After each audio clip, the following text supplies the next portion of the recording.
ఆంధ్రప్రదేశ్లో మంత్రులుగా ప్రమాణ స్వీకారం చేసిన వారికి ముఖ్యమంత్రి నారా చంద్రబాబు నాయుడు శుక్రవారం శాఖలను కేటాయించారు.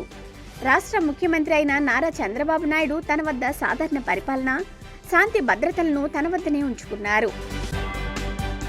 జనసేనాని పవన్ కళ్యాణ్కు ఉప ముఖ్యమంత్రితో పాటు పంచాయతీరాజ్, గ్రామీణ అభివృద్ధి, science and technology, Telugu Desam party జాతీయ కార్యదర్శి నారా లోకేష్కు ఐటీ, మానవ వనరులు, రియల్ టైమ్ గవర్నెన్స్ శాఖలను కేటాయించారు. ఇక వంగలపూడి అనితకు హోంశాఖ మంత్రి, విపత్తు నిర్వహణ శాఖలను కేటాయించారు. టీడీపీ రాష్ట్ర అధ్యక్షులు కింజరపు అచ్చెన్నాయుడికి వ్యవసాయ శాఖ, మార్కెటింగ్, పశుసంవర్ధక శాఖలను కేటాయించగా కొల్లు రవీంద్రకు మైనింగ్ మరియు ఎక్సైజ్ శాఖలను అప్పగించారు. జనసేన నేత నాదెండ్ల మనోహర్కు పౌర సరఫరాల శాఖ కేటాయించారు.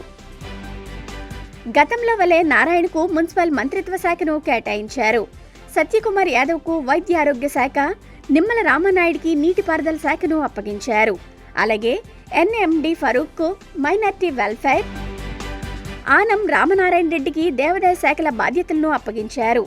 పయ్యవుల కేశవ్కు ఆర్థిక శాఖ, అనగాని సత్యప్రసాద్కి రెవెన్యూ శాఖ, కొలుసు పార్థసారథికి గృహ నిర్మాణం మరియు ఐఎన్పిఆర్ శాఖలను కేటాయించారు.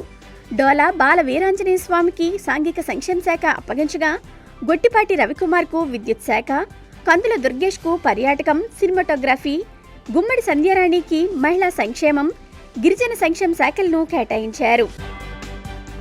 బీసీ జనార్దన్ రెడ్డికి రోడ్లు, భవనాల శాఖ, టీజీ భరత్కు పరిశ్రమల శాఖ, ఎస్ సవితకు బీసీ సంక్షేమ శాఖల బాధ్యతలను అప్పగించారు.